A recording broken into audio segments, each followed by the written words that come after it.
Brooke, we're in your home right now in the backwoods of Connecticut. Can you tell me more about who you are, what you do, and how we know each other? I would love to. Thank you for coming. Yeah. I, You here. we are in the woods. Your dad was really surprised, which is funny. We bought our house in 2020, and we have just been working for the last almost 5 years. 5 years in November, actually, to just make it a home. And yeah, this is our little oasis. Mm-hmm. And what do you do for work?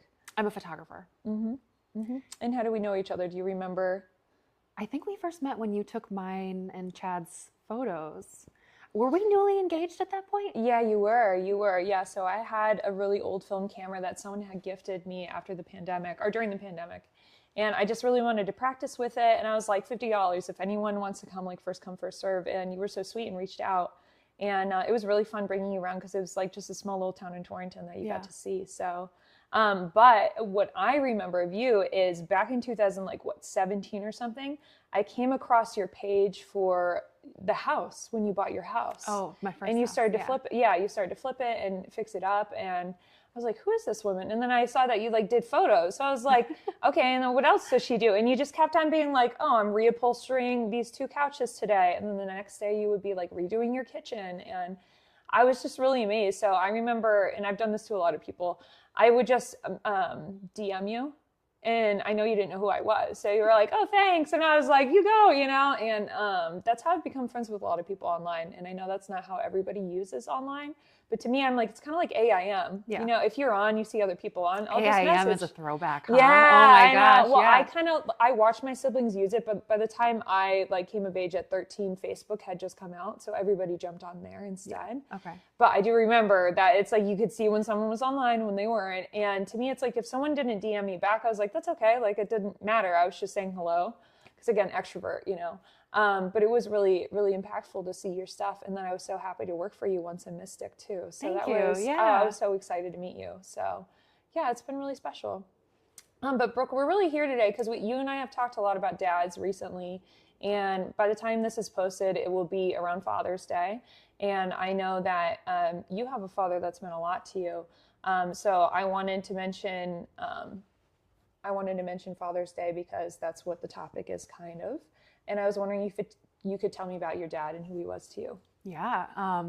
Thank you for asking me to do this. Mm-hmm. I feel like when you lose somebody that you love so much, bringing them up in conversation, even if it is with people that you're comfortable with, it also comes with this piece of discomfort because people don't know what to say to you. Oh, yeah. So even though I've had the most supportive people around me, when I interject into a conversation and I almost want to bring up my dad, there is this piece of like, is it too much? So I almost do this thing where I'll like throw something in about my dad and then I'm like, let's just bottle that back up and like stuff it back down. Well, see, at a party, I'd be like, tell me more. Like I would, and a lot of people do, but I have this piece of me that understands the discomfort that can come with it of people not knowing what to say or, the I'm sorry that comes after it. And it's very sweet and it's always appreciated. But I do have the awareness of, is this making you uncomfortable that I'm talking about somebody that is no longer here with us? So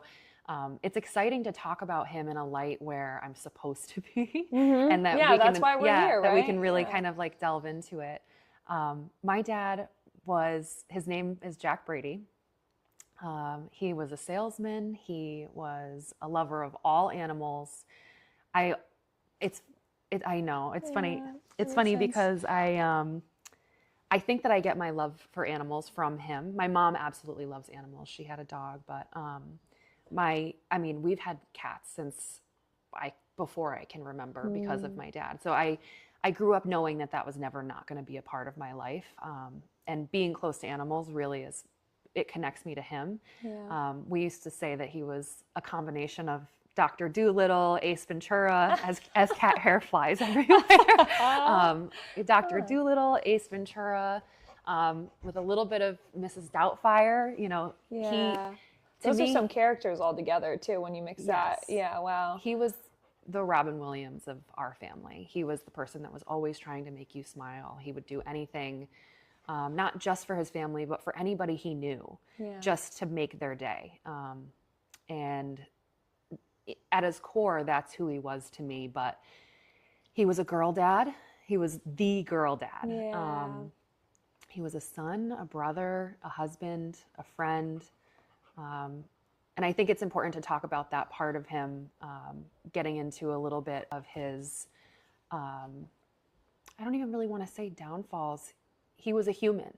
Yeah, he was a person. Yeah, and he went through human things. Yeah, and he had some battles. And I'm sure we'll get into that a little bit more too. But I think remembering behind the person that I call my dad is that he was a human and he was a person, and a really, really important one. Yeah.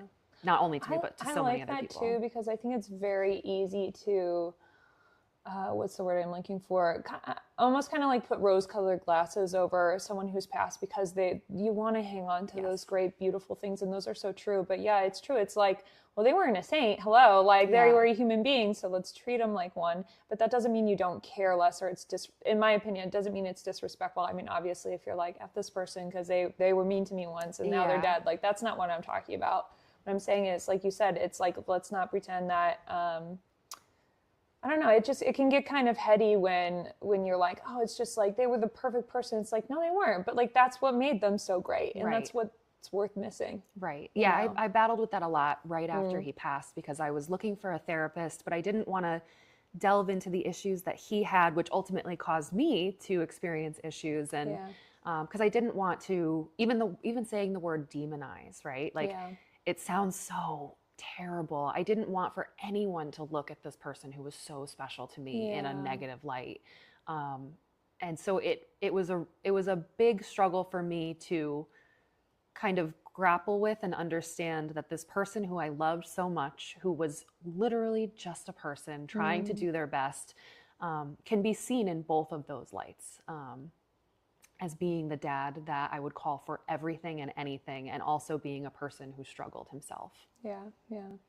Well, to get a little more into your dad in a different way, could you tell me if you have any core memories that you would say like is a quintessential, like that is my dad? I mean, how do you sum up? Something that comes to mind, if you, because I know you went fishing and did other things. Is there certain memories you remember about going out and doing those activities? Yeah, I would call him Captain Jack. Okay. We would go on his boat. He had one in Connecticut and he had one in Florida. He would, in his later years, he would winter in Florida and he would summer in Connecticut. And we would go on the boat and we would just take an adventure. And it was just, that was our day. We would go fishing. In August, we would go crabbing a lot. And I think crabbing is a really core memory for me, because he would get so excited to put the chicken on the hook and then and then he would go grab the net, So I did like this little girl, when your dad gets kind of like excited, excited, but then like if you mess up and you don't catch, and they're like, oh yeah, I'd be like, have you ever seen the memes where somebody like the dad is like, hand me the tool, and it's like, not that tool. So I would be like scurrying to get the net and trying to get it under the crab, and when we would lose it, he would almost have this like a traffic style temper tantrum. But he would be like, all right, next time. And that's a human in that guy. Yeah. So definitely crabbing with him. I think a lot of the loving memories that I had, like the first time that the only time, but being a 16-year-old and crashing my car and being like, my dad's going to be so mad. Us. Yeah. And he lived in Middletown and we lived in North Stonington, and I crashed my car in North Stonington. Damn. And he helped me get the car. So I thought he was going to be so upset with me. Right. And he drove all the way to North Stonington. And I remember being afraid to open the door because it seemed like I did a really, really bad thing. And I opened the door and he just like gave me the biggest bear hug. He was 6'5", so he was just this tall, the tallest guy. And he just wrapped me up. And after feeling like I was in trouble and being scared, and I just remember him being like, Brooke, it's a car. You're okay. And that's what matters. Yeah. And he just wanted to come and see his baby and make sure that I was okay. And that's my dad. Yeah. Well, I think that's really sweet. And then now you've talked a little bit about him. Could you actually, before we get to this next question, could you tell me what his hobbies were and what you were surrounded with? Because I know we talked about crabbing, but what else did you do? Or what else did he do? Yeah, he was a really interesting guy. He was a salesman. He was a parrot head. He loved Jimmy Buffett. He I feel like I have cat hair all over me. Okay. Yeah, okay. I feel like I can feel it. I'll let you know. He was like the best fisherman. He was a foodie to the max. He was always, I feel like he was always trying to find the best hot dog, like the best chili dog, which, by the way, is at New Gaitas in Middletown. Yeah. All right. Yeah. It's on the Middlefield border if you and your dad actually want to stop. It's really good. The hobbies. He was a photographer, but not professionally. He just took his own photos of the people that he loved and the things that he liked to do. What's funny is it's funny that we were talking about this, me and you and your dad, was that he drove a lot. He was a salesman, and his job was to get in the car and to listen to his NASCAR radio and go to these different appointments and meetings. And he drove a lot. And that's a lot of my relationship with him too, is that my parents were divorced when I was really young. And so he would drive to North Stonington, which was an hour from where he lived, and he would pick me up and we would have an hour drive back. Yeah. And he did that every single weekend. So he liked to fish. He loved music. He loved holidays. He actually loved interior design, believe it or not. Okay. All right. Well, as we can see, right? Yeah, he took pride. Yeah. He took a lot of pride in the house. Oh, that's he so would, cool. Him and my stepmom would, they would basically try to figure it out. But then he would, I don't know if this, maybe you'll have to cut this. Yeah, he would always say that, he had the queer eye. Like he loved the show. Right? Yeah, he loved the show, and he was like, "Yeah, I got a little bit of the queer eye too," because he was excited about the decorating. But he loved to grill. I mean, if you could think of anything that a dad is typically supposed to like, he was probably a part of it. He liked fast cars. He liked grilling. He liked, he didn't like golfing. Well, you can't have it all. Yeah, that's like the one thing though that I really like. Oh, huh. Yeah. That's funny too. If you had a house in Florida, like that's what no golf. The dudes do down there. All fishing. Yeah. Okay, interesting. Well, yeah. Priorities. That's fine. Well, okay. So now that we know a little bit about your relationship with him and how he influenced you growing up and what he did, could you tell me how he influenced you specifically creatively? Honestly, I think creatively, his biggest influence for me, besides always having a camera on him, right? Because he always did. He always encouraged me to just do it. Just do it. You can do it. It was never even a question. I never had a question of whether or not I was able to have a photography business, shoot a wedding, to buy a house, to design. I never had a question of whether or not I was able to physically do something, because to him, I was able to do it all. Yeah. And he was so encouraging that, in fact, after he passed, so when I opened up my business, I had all of these business cards made, and every time I saw him, he was like, "I need more business cards. Need more business cards." So nice. Yeah. And after a while, I'm like, "Dad, are you just like throwing these to the wind? Like, what are you doing?" But he was like, "No, I'm, boots to the ground. I'm giving out your business cards." I'm like, "Okay," And in 2021, I had a wedding that I was on a final phone call with my bride and my groom. And the groom said, "I don't really know if this is like the time to bring this up." He's like, "But our florist knows your work because of your dad." And I was like, "What?" And he goes, "Yeah, I don't know how she knew like your dad, but when she found out your dad had passed, she found out that you were our photographer. She said, 'Oh, I knew her dad, and he was a really nice guy. He came into my shop and he gave me her business card and said, wow, you need to look up my daughter's work.'"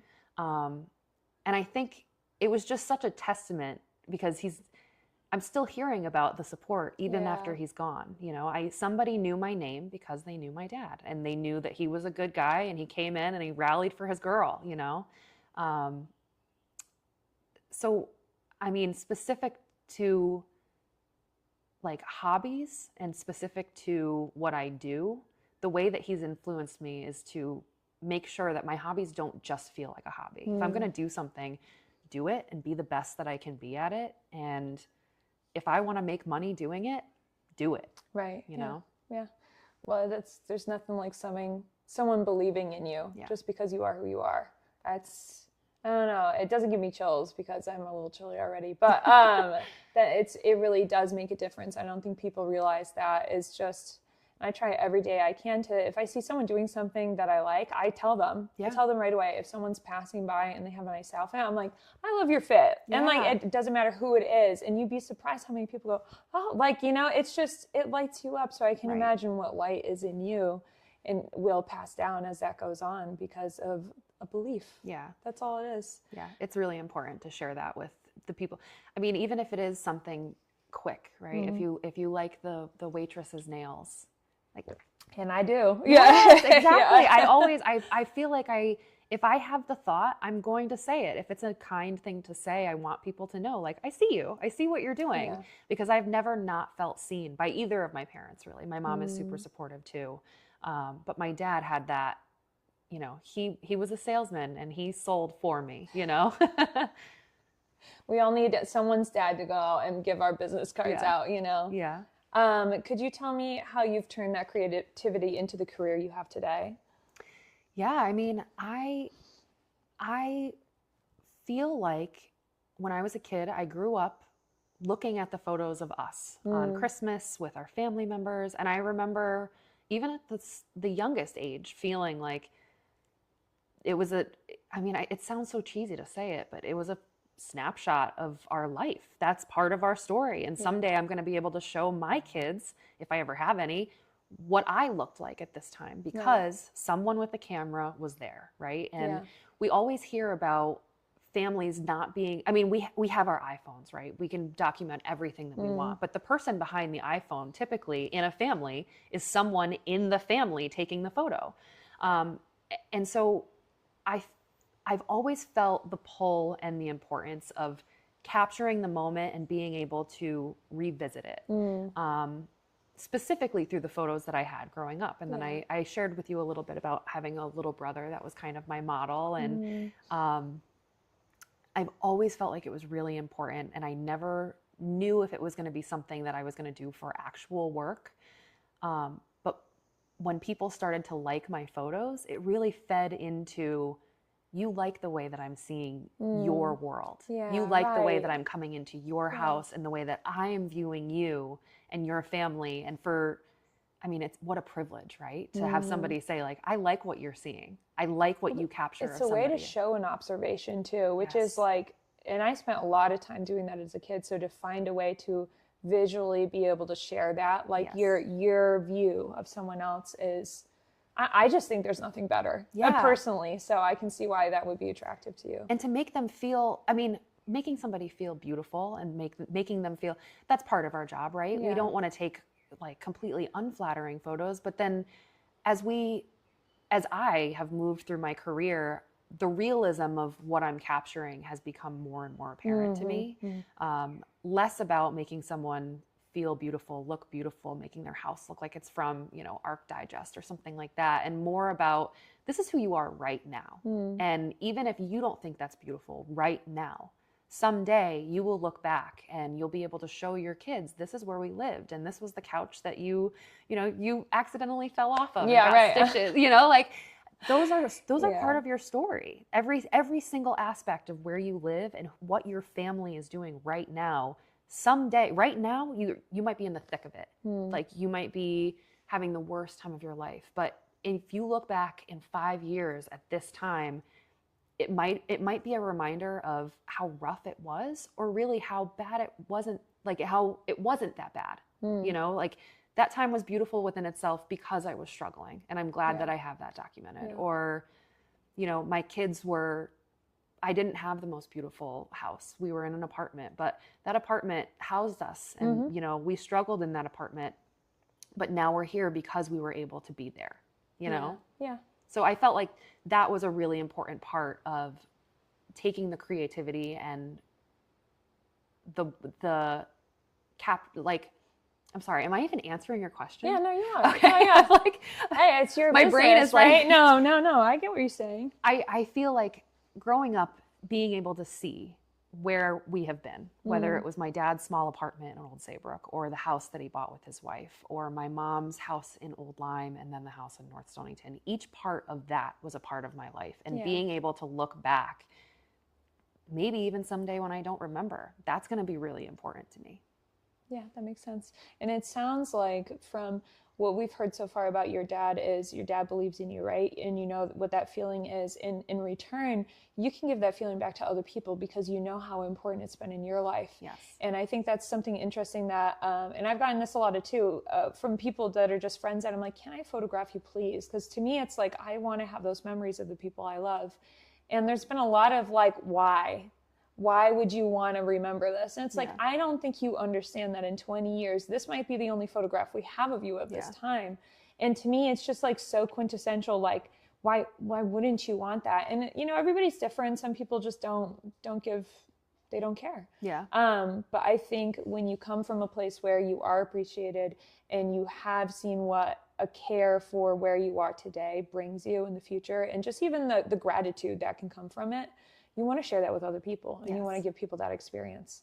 So I think it's beautiful what you do. Have you, thank you. Yeah. Have you seen Schitt's Creek? Oh yeah.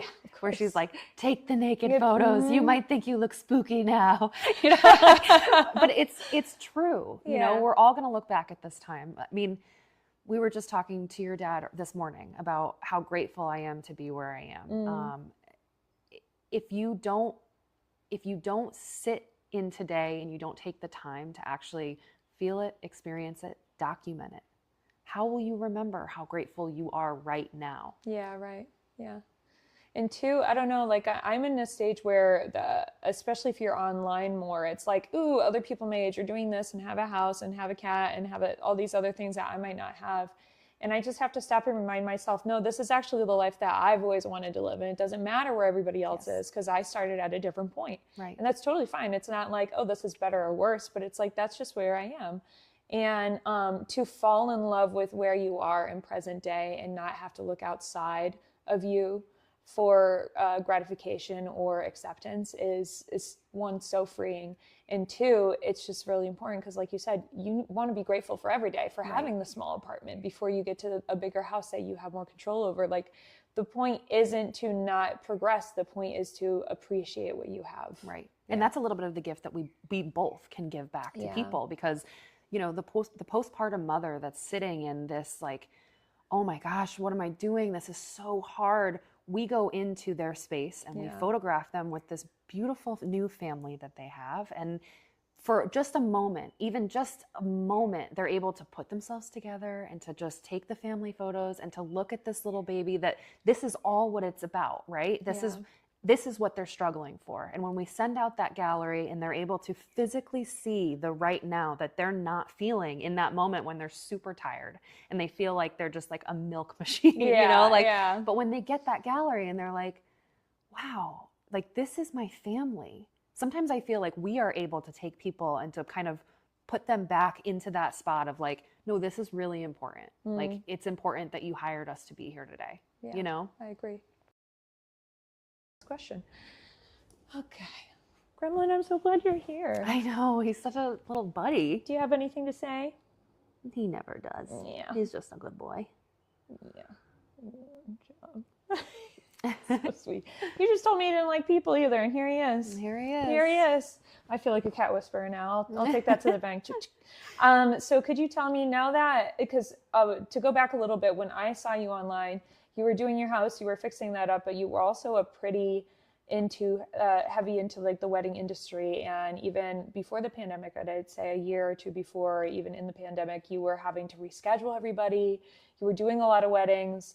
And that's kind of changed for you. Could you tell me about that and kind of where you are now in your business? Yeah. Actually, it all kind of ties in. Everything. How so?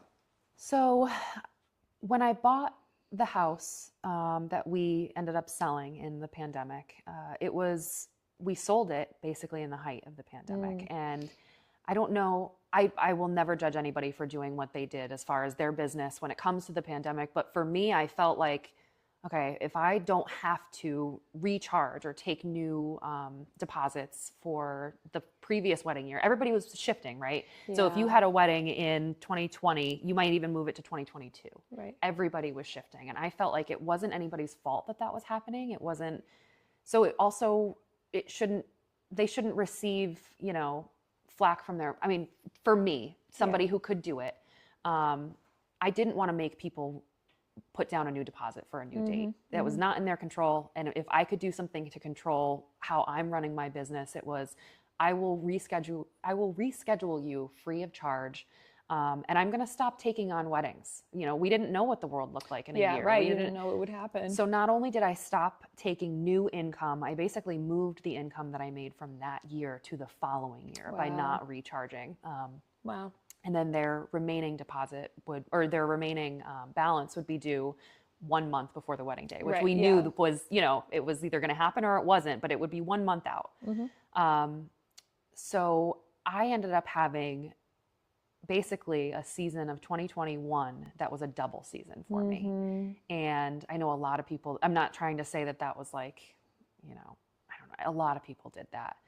But I ended up having something like, I want to say like 35 weddings that year. And I wasn't getting paid more for it. It was just, I just felt like that was the right thing for me to do. And I really ran myself into the ground with it, on top of losing my dad in 2020, finding myself in this home. And then, you know, it all tied in. And I ended up taking a step back from the weddings slightly for 2023. Just because I felt like I was so burnt out from 2021 and 22. And in 23, you know, I'm still heavily in grief. I feel like I was just bottling it up and just trying to not, you know, not present myself as a grieving person. I think when people look at you to hire you for your wedding, they do look at you as a person. And all of my clients they were wonderful to me. But you have to kind of put on a little bit of a face of, I'm okay. You know, like, I'm all right. Go on. Yeah. So I felt like I was happy for my clients. I will never, ever say that I wasn't happy to be there with them. No. Yeah. But I had to turn myself off for each wedding and just kind of do exactly what they were hoping that I would do. Weddings too, especially, are really hard when you are going through a tough time, because if you were going through a breakup, you are watching someone get married, right? And profess their love. If you lose a parent, you are getting parent dances. You know, if you had a fight with your cousin or they passed away, like, you are seeing cousins. Everything you could think of family related in a traditional wedding is right before you all the time in your face. And it's not a bad thing. These are beautiful moments, but like, all of a sudden you're like crying your eyes out and you're trying to get the shot while you're doing that, while someone's walking, you know, it's a lot at once. And you kind of do have to turn it off if you want to kind of survive. And then you got 30 plus weddings in that year too. Yes. So it was a lot. And I think in 2023, I decided I'm going to take less. I think I took about 10. Okay. Nice. But even those 10, my body was telling me, stop. What are you doing? What are you doing? I was losing my hair in like coin sized. I mean, I would drive home from a wedding and on the way home would have somewhat of a panic attack. It doesn't come out in, you know, the heavy breathing. It's not what a typical panic attack would look like. I think my body would do this thing where it just kind of would release my hair. Like my scalp would burn, but it was all of the things that I couldn't control, like a bride having a really rainy day and being kind of bummed about that. I just left to me, it felt so,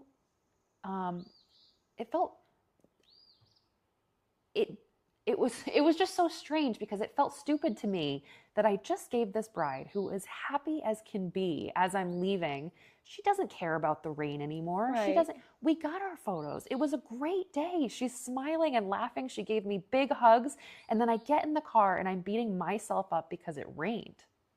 And I'm like, what am I doing? And I think my body just was like, you're not taking care of what you actually need to take care of right now, which is you, which is your grief, which is feeling all of the feelings that you've been shoving down so that you can present as this person that is doing okay to be able to make money.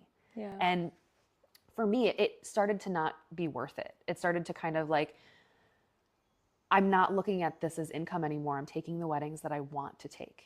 I'm taking the weddings that I want to take with couples that see me as a human. And every single person really has. I can't even say that without, I mean, I've gotten so lucky with my clients. They've all been amazing. I don't have the horror stories that other people have. My clients are beautiful people.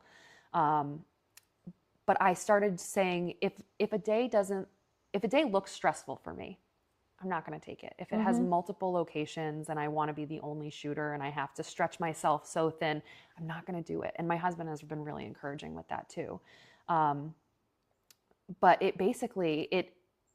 the pandemic, losing my dad, finding myself in a place where I was trying to be everything for everyone, to cover my half of the bills in a new house, to be, we, in our business, we technically don't have a boss, right? Yeah. But our brides and grooms and our wedding couples, they are kind of our boss as long as they're contracted with us. Yeah. So for me, I started feeling like I'm just going to do what I think is good for me. And if the money doesn't come in, I have a husband who's supporting me and telling me that, like, that's okay right now. Like, do what you need to do. So now my business is basically focused on the things that I am having fun with, like film. I'm loving developing my dad's film from his NASCAR races, and I'm doing film. I'm taking, sessions that are bringing me like places like on a boat with my clients, like it's so fun to see. Yes. Yeah. I'm having a really good time with it instead of just feeling like I need to do this.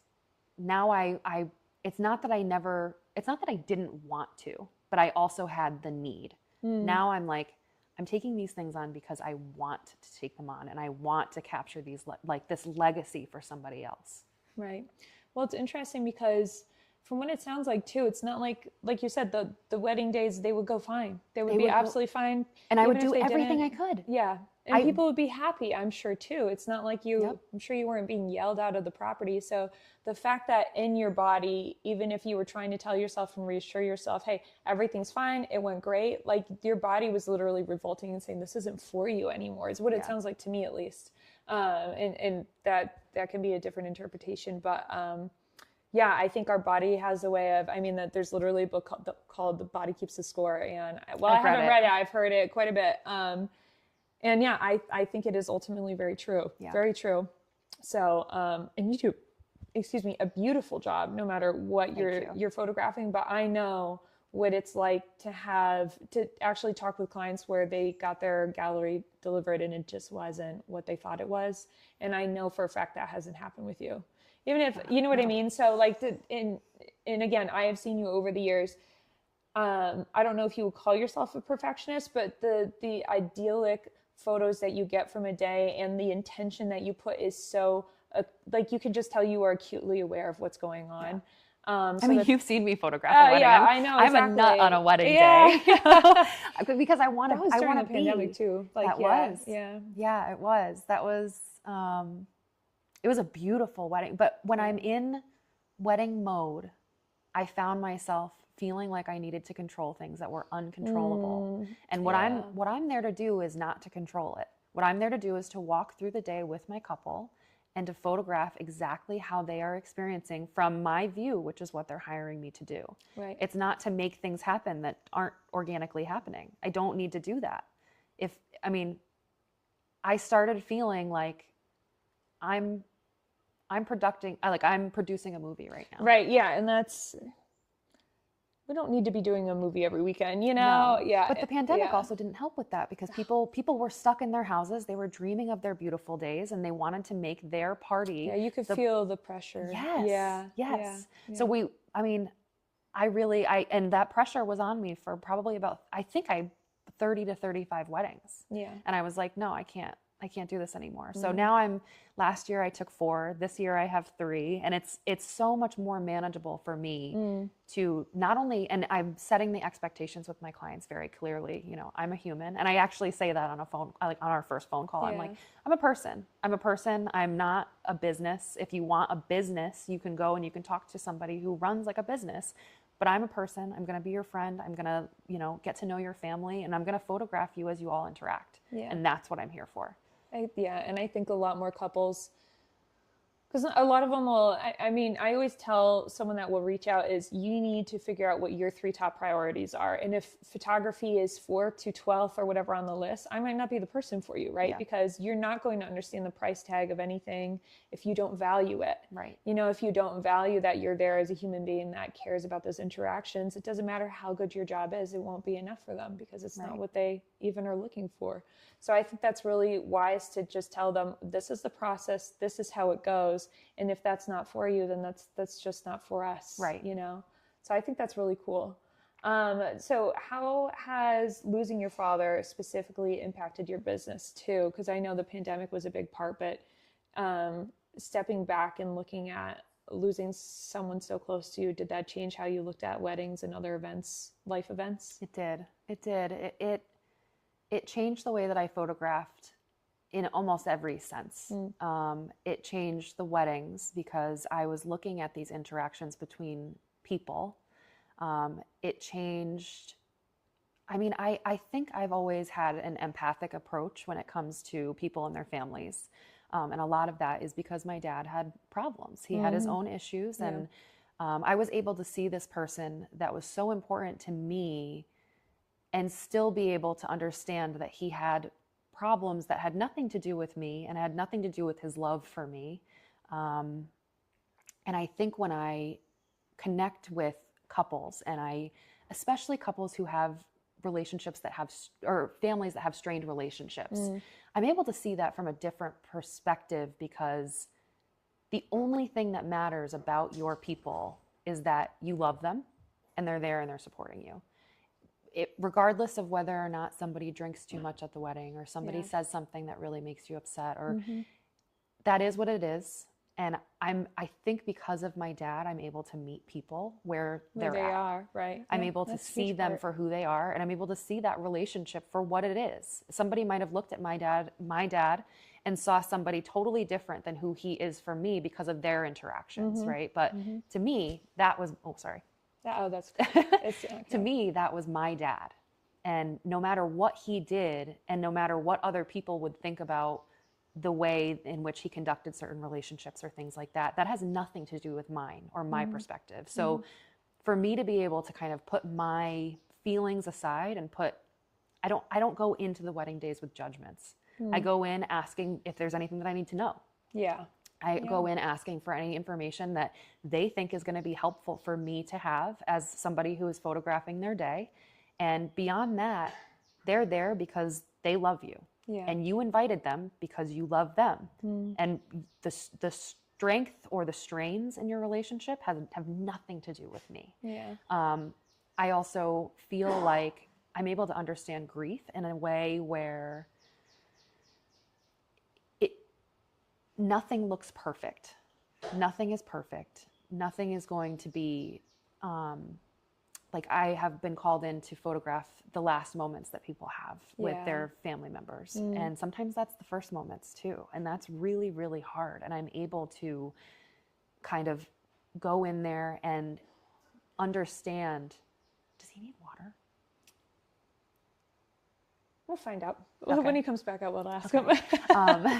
I'm able to go in and understand that this moment is a really hard moment and I don't need to sugarcoat this for you. I don't need to pretend like this isn't what it is. This is what you're hiring me for is heartbreaking and it's terrible. And it's something that sometimes these are your last photos and sometimes these are your first photos. And regardless of what that is, as long as they depict the love that you have for somebody, regardless of what they're going through or what you're going through, if you get to walk away with memories, even if you keep them in a box, if you get to walk away with, hey, I was the kid that looked through the box all the time. So that's not unkept or not important. But I was able to kind of see that like grief isn't this scary. I mean, it's scary. We all know it just that sucks. It's just sad and it sucks. Like it just does. And you know what's going to happen, but you pretend like it's not going to happen, right? You pretend like you cannot lose these people who are so important to you. And in reality, they're either going to lose you or you're going to lose them, period. Like, so straying away from the grief conversation doesn't make any sense. It really doesn't, because if you don't talk about it and you don't pretend like this is something that you're going to experience. How do you know how to support people when they're going through that? Yeah. So when I get the phone calls for those heartbreaking photo moments, I am able to kind of take myself out of it and just go, yeah, this is really sad and it'll probably break my heart and I might cry on the way home. And at the same time, like, I'm going to do it. Yeah. And you do it anyways. I'm going to do it. Yep. And that's the thing is it might sound like, I don't know, talking here, like this just makes sense, right? But that it's not for everybody, because it really is like, we're not therapists. Okay. We did not go to school for this, but art is therapy. So photography is therapeutic for me. I know that after I had my brother-in-law pass away, I couldn't put down my camera. Like that was the only way I could process clearly without feeling like I needed to do something, or I guess I was doing something. But yeah, just the act of being with a camera, I don't know, it just puts you in a different perspective, and it makes you become, I don't know, just that like the eyes to your heart, I guess, in a way. And it's also a little bit of a shield, right? Yeah. It's a little bit of a shield. I don't like going to a party without a camera. And that's funny because I'm an extrovert, but I'm like, I'm bored. Like I'd rather take a photo of you. Well, even the weddings, you know, we talked about how I'm an introvert, but I'm able to go to a wedding and to talk to people. The camera is my shield, you know? So being able to see these people who are sitting with grief and experience it with them, but also to have my shield. Like, this isn't mine right now. You know, this is something that I'm doing for somebody else. This is something that I can handle because I've been through it, but this is my shield right here. And I'm doing this for you. Yeah. Do you feel like since the pandemic and since your dad passed in your business, do you feel like you just wanted to take the shield down more often? Was that a part of it? I think right after he passed, I didn't want to make people feel uncomfortable, because I felt so alone and sad, and I didn't want anybody else to feel that way. Yeah. So I started to post about him and I started to talk about him, and then I didn't want for people to think that I was looking for attention, because that was not it. It was just kind of like, no, we kind of need to talk about this. Like, not even my own experience, but just so that everybody knows, like, this is going to happen. And I was able to have a really close, I mean, my dad was close to my best friend as well. And my best friend loved him. And it's kind of funny because my dad's name was Jack, but John Brady. And her dad's name was also John. They were born 2 days apart. Like, that's crazy. Yeah. So, and just recently she actually lost him as well. And after going through, I mean, the support that I received from her was just basically listening. Like, she never made me feel like what I was saying was too much. I mean, I internalized that. I definitely felt like, you know, I'm talking about him too much right now, but she never said it. She always wanted to talk to me about my dad and what I was feeling. And based off of what I was telling her about my dad, she was able to talk to her dad about things that she didn't want to leave unsaid. Right. And I think that taking down the shield that I had of like not wanting to talk and being able to talk to the people that I loved about their loved ones and whatever, if any good at all came out of taking down my shield and being able to sit with the discomfort and just talk about it, it would be that I think that some of my friends, when they lose their parents, they're not going to have those regrets that I have. And I know my dad. I know he knew. Yeah, it's not like there was like a bad blood or anything, but there's always more that you wish you could have done. I think everybody's going to wish that they just had that one final conversation. Thank you so much. This is how much you meant to me, and I want you to know that. Well, as uncomfortable as grief is, it's also very uncomfortable to say something that you're not sure how someone will take, or to be vulnerable. Yes. Like, you've been so vulnerable, but I know it's a practice that you have done for years, and so have I. Yeah. And I think that part of it for me is like, I'm just the youngest of a big family. And I don't know, you just see a lot of emotions go around you. And I'm someone that I rather talk deeply to someone, but that's not everybody's MO, which is fine. But I think especially for the people you care about the most, it is worth it to put your neck out there a little bit. Even if you get hurt from that person, honestly, at least, again, the no regrets does not mean that everything went perfectly. Yeah. And like, it was like champagne, like everywhere, and everybody was always happy with you. No, sometimes it's anger and sometimes it's fighting. But when you don't leave those things on the table that mean that much to you, then the table's all of a sudden like it just becomes stagnant, and now you have to stare at this stuff that you never got to say. Right. You know, so yeah, that makes a lot of sense. We had, I mean, my dad and I had, we had an imperfect relationship. I was his youngest, I was his baby. And I feel like a lot of what I saw in him was he showed me a lot of vulnerability. He shared things with me that a lot of dads won't talk to their daughters about. Yeah. He shared how he was feeling. He shared his lowest points. You know, I grew up as a teenager basically accompanying him to AA, and I met really wonderful people, and I knew, if nothing else, my dad is trying. Yeah. Which, by the way, men, take notes. Like, talk to your Yes. people about your feelings and what you're going through. Yes. Because people need to know, because we cannot help you otherwise, you know what I mean? No. Or be for you. And it's there important. for you. It's important. And I Yeah. was able to, you know, I was able to grow up in a way where I'm looking at everybody with their own issues as just people. Yeah. We're just trying to do our best. That's it. I'm not full of judgments to people that I don't know their story. I wouldn't want somebody to judge my dad based off of, you know, learning that him and his daughter went to AA together. You know, like I accompanied him because I wanted him to know that he had my support. I was there for him. I wanted him to know that he could be vulnerable with me and he wasn't going it alone, that I saw him for the efforts that he was making. And ultimately, it didn't change my love for him at all. I wanted to make sure that he knew that he was not alone in his struggle. And I think it's important to share when you're struggling, because people need to know to be able to help you. Well, it's funny because the beginning of the conversation, there was so much of you absorbing his care for you. And then there comes a point where it's your turn. Yeah. Right. To decide how you want to handle it. And it just sounds like instead of you just getting absorbed, so it's a one-way street, now we're going in a circle of noticing, caring for, and accepting. I think it's easy for people to look at a relationship between a father and a daughter like ours and say, well, that wasn't healthy. And in some ways, probably not.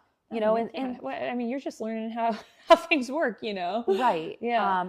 And I think that was a lot of the reason why I didn't want to delve in, like initially when he had passed, and I didn't want to like share about his struggles and talk about him as a human being and just kind of give him his flowers for being the dad that I loved so much. And he deserves all of the flowers. Yeah. But I was scared because I didn't want for people to judge him for being that person to me, where me as a daughter growing up, I felt like I should help my dad. But in turn, being able to do that and understanding and seeing him for who he is and all of that, and growing up as an empath because I'm worried about my dad, because I know that life is fragile, because I know, you know, he puts himself in situations where like I might be worried if he's okay, you know. For me, that has turned me into somebody that I personally feel like I'm a better friend for that. I check in on people. I'm a better person in general to my clients because I genuinely care about what you want, and I'm not just trying to be fluff. I want to talk to you about the hard stuff. I want to see, what are you worried about for your wedding? What worries can we put to bed together? Let's talk about it. Let's talk it out, and let's figure out how we can make this work. And I'm genuinely invested in all of my couples and their families, because if I create a connection with you, it doesn't just stop when we don't see each other for photos.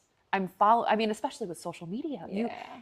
Even if they choose to hire another photographer for another portion of their life, all power to you. Community over so competition. Yeah. Everybody's art is different. And if you find somebody that makes you feel beautiful and you love the way that they capture your story, I'm cheering you on and the photographer that you chose, you know?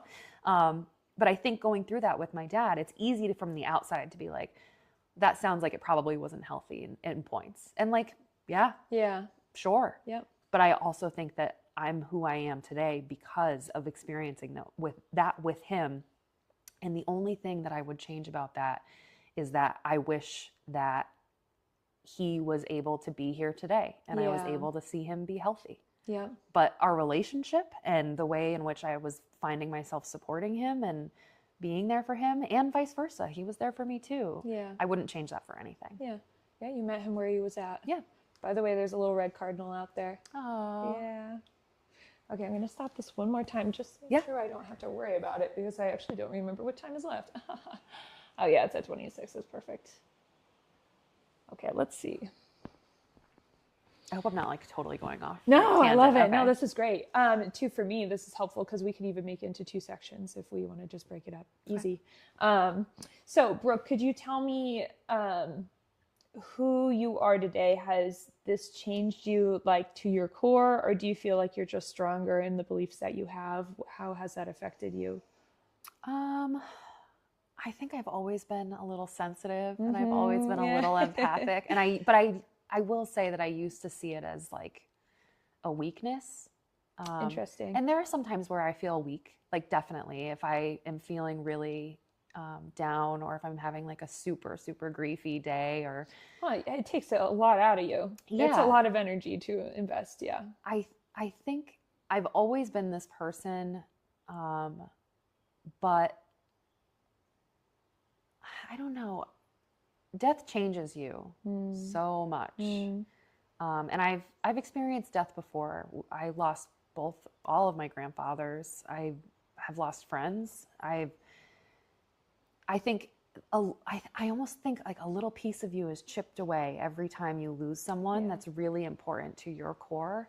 And I think that something else grows in that place, you know, like more caring or more, there's more room. Like with my dad, losing him, it shook me. Yeah. And I was very unwell. I lost a lot of weight. I was not well. And I think it took a long time for me to be able to like stop being angry. Yeah. And to kind of get back, because the empath in me and the sensitivity in me almost like took a back seat to the anger. And when I started to kind of let myself feel who I was again, I was really able to see him in a light that I had never seen him before. I've always known that my dad is a person. I always knew that my dad was fun and caring and a girl dad, and also had flaws and also wasn't perfect and also all of those things. But then when the anger subsided in the grief and I was able to actually get back to my core, which is why I'm saying I don't think it changed my core, I think I was able to actually experience him in a different light and see he was a boy. Yeah, right. He was a full person. He was a child at one Yeah. point. He had dreams. He was a brother. He was a son. He's always been complex, but he has always been my dad. And when I really took the anger out of the grief, I started to kind of feel better about who I was in being able to see other people for who they are. Like for a while, I think I was angry that I wasn't able to help and I wasn't able to be the person that he needed. And like, in some ways, I kind of feel like maybe I was in some ways, you know, like he's not here with us today, and he's not, you know, I wish he was, but at the same time, I think in some ways, after I let the anger go, I kind of was able to tell myself like, no, you were there for him in ways that he needed when he needed it. And that has to be enough. Yeah. It has to be. Yeah. So I try to look at each person for what they're doing and what they're trying to do, which is all my dad was ever trying to do, was to be enough, to be good enough to not let himself eat himself up, to not battle with guilt. He was always just trying. He was trying. And so I think as long as you're trying, as long as I'm trying, as long as we're all trying to be a little bit better, that's literally all we can do. And that's where you need to meet everybody, is like, even if somebody had a relapse, or if, you know, the cousin that is doing questionable things, like if they wake up tomorrow and they try again, that's good enough. Yep. Absolutely. Yeah.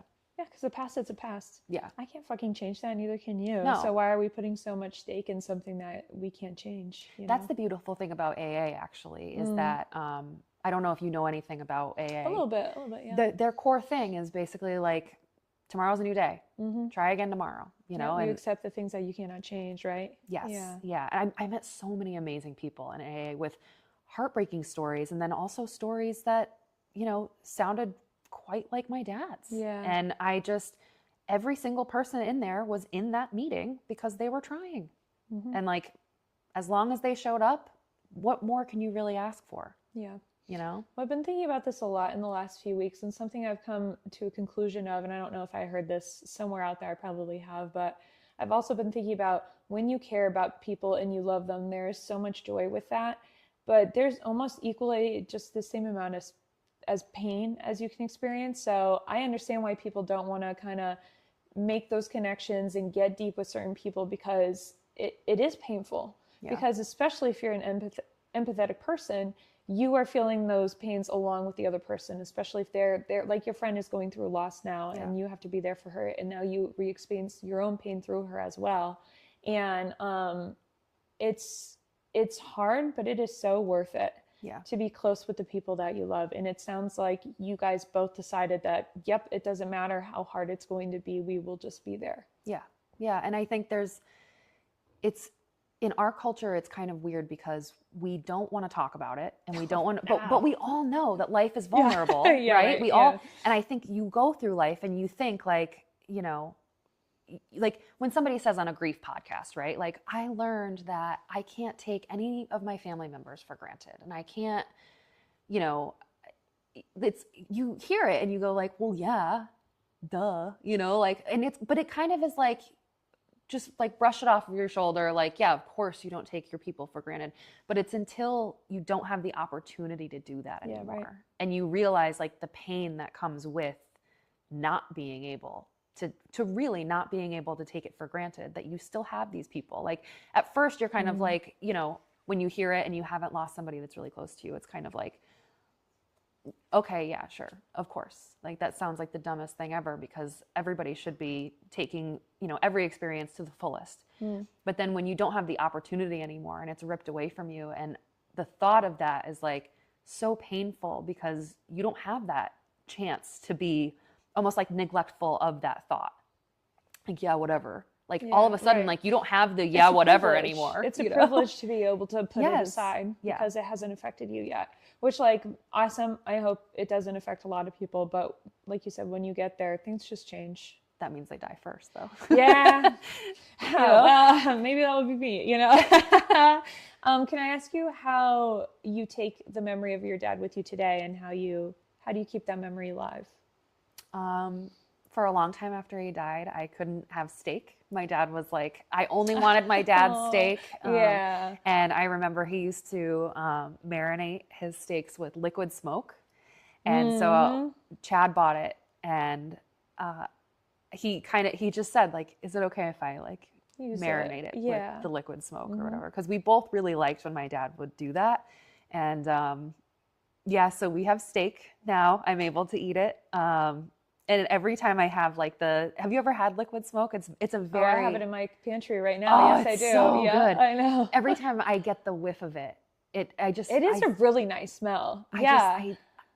It is my dad. You know, like I'm just kind of. Isn't that crazy? Like taste and scent. Like it's not just like seeing a picture. It's like you smell his cologne in the air all of a sudden or something. It's so triggering. So the smells really, like when I'm working outside and I don't have any of my perfume on, and it sounds kind of weird when I say it out loud, but when my skin has like the working smell, like kind of sweaty, and I don't have any of my girly, your dad, so I smell my dad. And when I do, I just kind of like it. Sometimes it is enough to make my eyes kind of like well up a little bit, because but my dad, the old salt, you know, on the boat with the fishing and the sun on his skin, like that is how I remember him. And so when I catch that whiff, I'm always just like, okay, like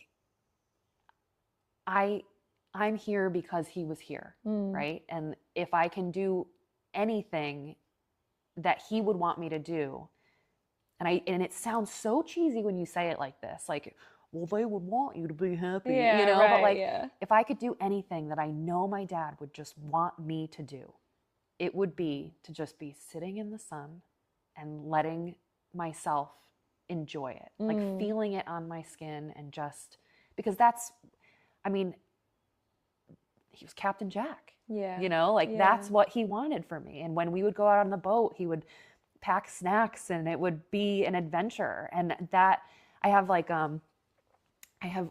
my favorite Snapchat that I've ever taken was when I took like a selfie and then he was behind me driving the boat. Yeah. And I was like, Dad, smile, and he was like, yeah, like right in the back, you know. I was just not even thinking about it. Yeah. But it is my favorite because I'm like, that was one of my favorite days with my dad, you know? So I do things like that. I catch myself when I think about him in conversation, I try really hard, if it's not too awkward, to like, and sometimes I'll talk about my dad like he's still here, right? Yeah. Like if I'm talking to a client and they say something about their dad, I'll say, my dad loves that too. Yeah, or, right. You know, I grew up doing that with my dad, and I don't have to be like, and he's dead. Yeah. You know, like, you know, so I try to that's a mood changer in a room. Yeah. Yeah. But I try really hard to like, you know, even if it means that they don't know that he's gone, I will try to say like, I used to do that with my dad too, you know? Just little things like that. Listening to Jimmy Buffett on the record player and yeah, I think that's beautiful. So there's a lot of dads out there now, and I know how influential your dad was for you. Could you tell me what your hope is for the next generation of dads, or what traits you hope to see in them that maybe your dad influenced you with? What do you think those dads need out there for their kids? They need to stay goofy. They need to, you know, they need to be able to laugh it off, right? There were a lot of things that my dad could have probably been really embarrassed about and really closed off about, and not have wanted to share, right? But my dad, he was open for the most part. He was honest. Yeah, right. For the most part. Yeah. And I think him being able to show me who he was as his daughter, and being able to see my dad as a person and not just my dad, that was really important for me. I think being able to, you know, there are a lot of people out there that look at their parents like, well, my parents owe me this. And nobody owes you anything. Yeah, your parents are just doing the best that they can do with the cards that they're dealt. And you can't blame them for not only your situation, but very often their situation too. If they're trying to do better, that's all you can ask for. I think most importantly though, I think what I learned from my dad that I would hope that, you know, even if I have kids someday, that I would see in Chad, right? Is to just don't ever tell your kids that they can't do something. My dad never, ever did that, unless it was going to specifically result in an injury. My dad, I could have told my dad that I wanted to start the most bogus business, and my dad would have been like, let's talk about it. Let's make it happen. Tell me your ideas. Tell me what you think. How do you think that's going to work for you? He wanted to talk about those things. And I grew up feeling like I can do anything. Like I never had a question. I can do anything because my dad was right there. I believe in you. Do it. You can do it. He really was like the shoot for the stars dad. Like that's at his core. He wanted the best for his kids, but he wanted them to be happy while they were doing it. It was like your number one fan. Yeah. Huh? Yeah. Well, too, I think what that boils down to is like just having a father or a father figure that is curious about who you are, because especially with children and older people, it is so easy for us as a society that's so focused on a career and having, you know, the quintessential perfect American life to forget about the importance of kids. And like they have opinions, they have things they want to do. We just don't ask them because we go, oh, you're annoying, you're yelling in the corner. It's like, yeah, they are, but they're also really excited about different things. I really think humans tell you exactly who they are before the age of 3, because you're not looking at other people looking at you. You are just doing what you are feeling like doing. And I think a lot of dads specifically can kind of say, oh, well, like, you know, I go to work and then my wife takes care of this, or at a party, like the man stands in the corner and like drinks his beer. It's like, no, you can you can be with people of all ages and Yeah. have a curiosity about your kids. Because if you don't, I don't know, it's harder, I think, as an individual to be curious about yourself and about others. You know, it keeps on going. So that's beautiful. So I guess my last question that I don't even have on here, but came to me is, I was wondering, if you had one more day with your dad, what would you want him to see, and what would you want to do with him? Well, moving into this house, I think the thing that made me the saddest was that we had all of these people coming in, and I feel so proud to be here, and so like I'm so grateful. You know, like I'm so grateful that I almost feel undeserving some days. You know what I'm saying? Like I sit with where people are in their own lives, and I sit with why should I have this as opposed to anybody else who works just as hard, even harder in some cases. But people were coming into our house and they would go, "Oh, this is nice," you know, and give us hugs. And I'm fresh in grief. I mean, we closed on this house just about a month and a half after he passed. Wow, yeah. And yeah, that's a lot. I just wanted him to come in. He used to make fun of my old house because all the ceilings were so low. Yeah, and he was 6'5". Scraping the top. Yeah. Yes. So when he went up the stairs, there was like this lip right here, but he would have to go like this, you know. And I remember when I walked in here, the first time I saw it, I was like, Dad's not going to hit his head, you know, because it has like the big cathedral ceiling. So I remember saying to Chad, like, I really love that everybody loves the house, but like the one person that I really wanted to see it, like, I just want for him to walk in and for his arms to just like, you know, try to touch the ceiling. And because my dad if he walked in, he probably would put both of his arms up and try to like walk around like, oh, I fit here, you know. I could see him doing that. Yeah. So I think I would bring him here first, because that's something that I don't know if I'll ever get over, that he wasn't able to see it. Just because it felt like this house felt like the other house was an accomplishment. I think buying any home, especially, I was 25 when I closed on that house. Yeah, that's amazing.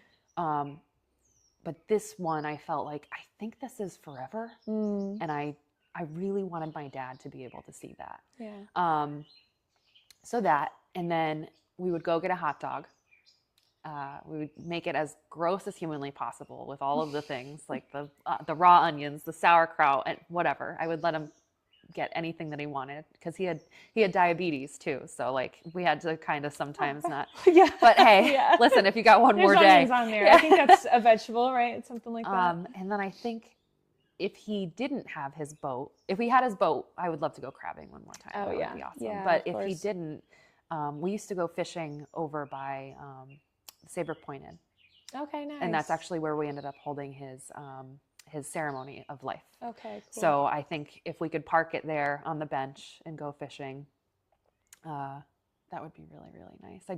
I think I just would want one more day to tell him, like, I appreciate you for everything that you were and everything that you like did.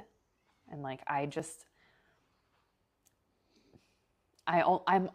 really am only who I am today because of the influences that I had from him and my mom. Yeah. And that to me is so important. And I try to be that for everybody else. Like, I try to give everybody that I know the same love that they received from him.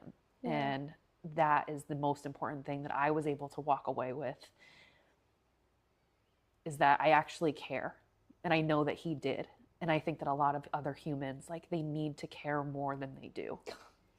Yes. They really do. Yes. Care more. Yeah. If that's the only lesson, I'll put a lyric over here or something. Care more. Like a big, bright, like, care. I I have been doing that. Yeah. Humans need to care more about other humans. And in my dad, you know, there was a lot of himself that felt like he wasn't good enough to care about himself. And I find that trait in myself very often, where I put myself last. I care about my people more than I sometimes care about myself. And that's not healthy either. But we do need to, as a collective, understand that our people need us, and we need to be there for them when they need us.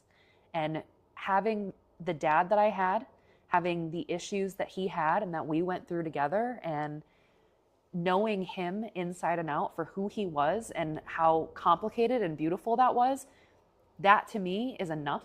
I wouldn't have asked for anything else in my dad. And I would make sure that we had the conversation where he knows that's who you are and always will be to me. Yeah, right.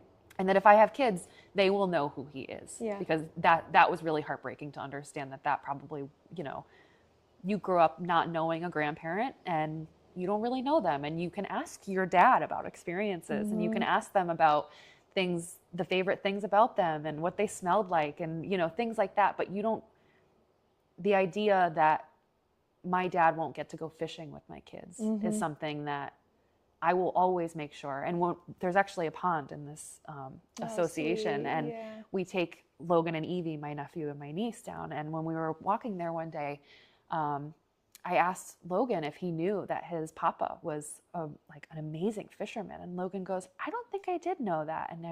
And I said, do you want me to tell you more about Papa? Yeah. And, you know, so I was talking to him about who Papa is. And then when he caught a fish and we were talking about it, he held it up and he was like, this one's for Papa. Yeah. And I was just like, because we were talking about it the whole time. And I was like, he would love to see you fishing. And Logan is such a little sensitive guy. So things like that I would want to make sure that he knows who he was, who he is, who he always will be, and who he will be to the people that I know, because I won't let his memory leave. Yeah. I won't.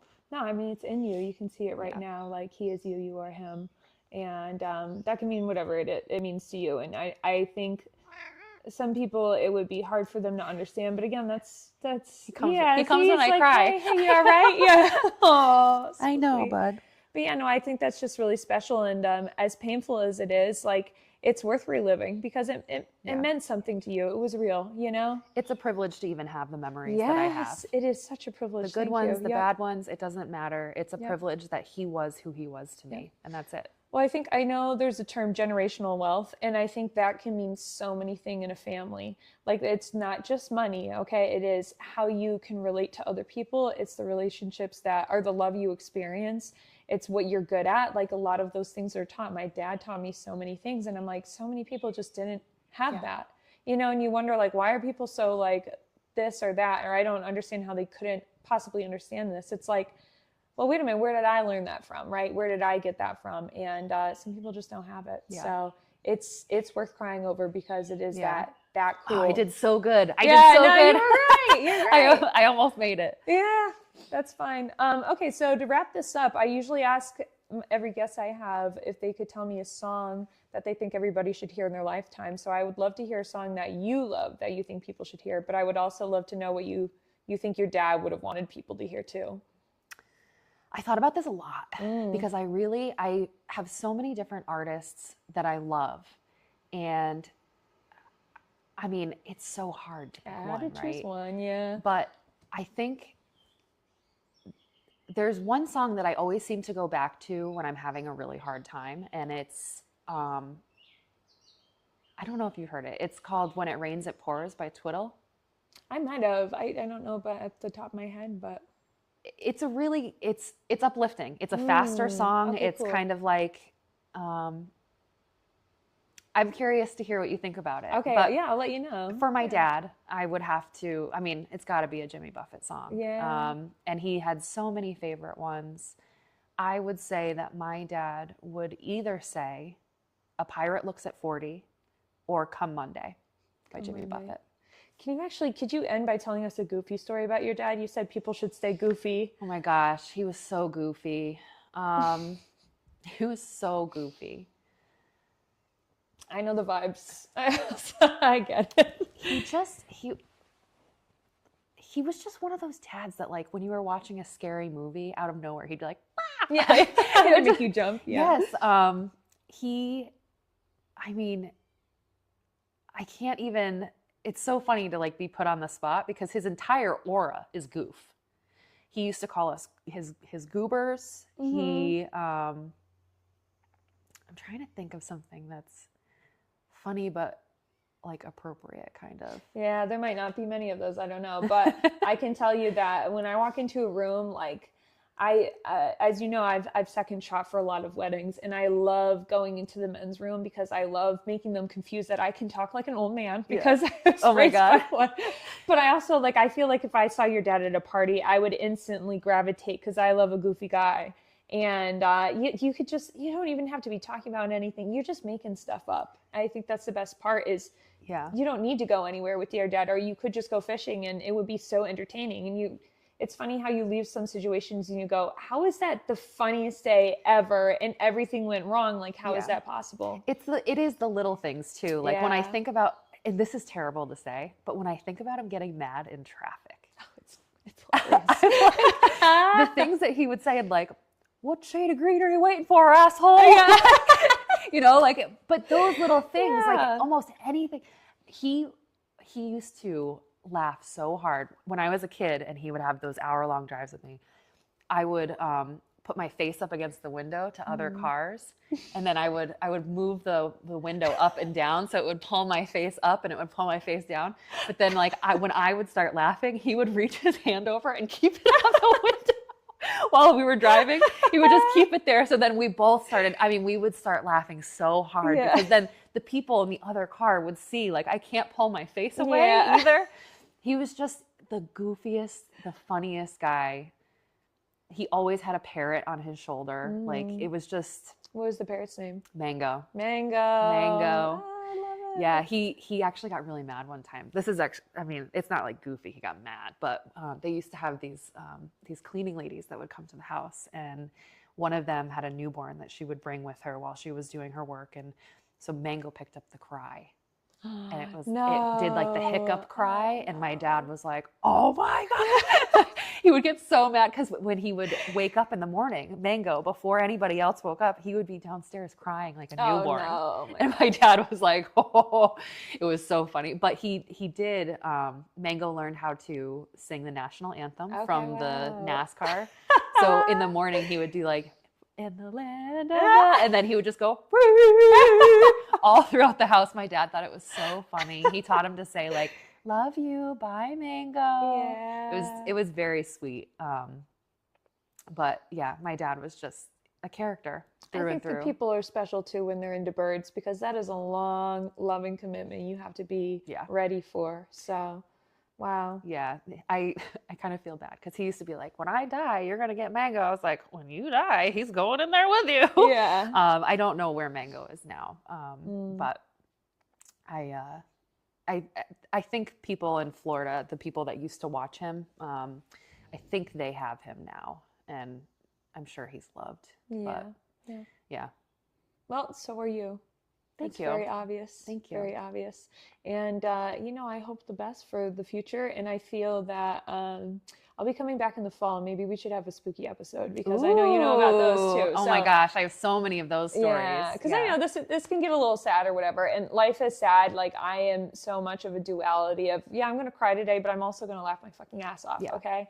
And that's what life's about. So. Yeah, it's needed. You can't. My grandfather, before he passed, he said to me one time, like, life is a circle. Like, life is it's a constant circle, and you are constantly either up or you're down. You're very rarely in the middle. But the times that you are in the middle, you're only able to be there because of how low or how high you've been. Yeah. So life is a circle. That's it. Life is a circle. That's it. All right. Well, Brooke, thank you so much for your time Thank you. today. Thank I think you we're for having good. me. Yeah, we did it. I think I actually got more comfortable when Ron came back in. I could see that happening. I think this was so sweet. Thank you. Yeah. Thanks for sharing that with me. Of course. Yeah. That went well. My foot fell asleep. Oh, no.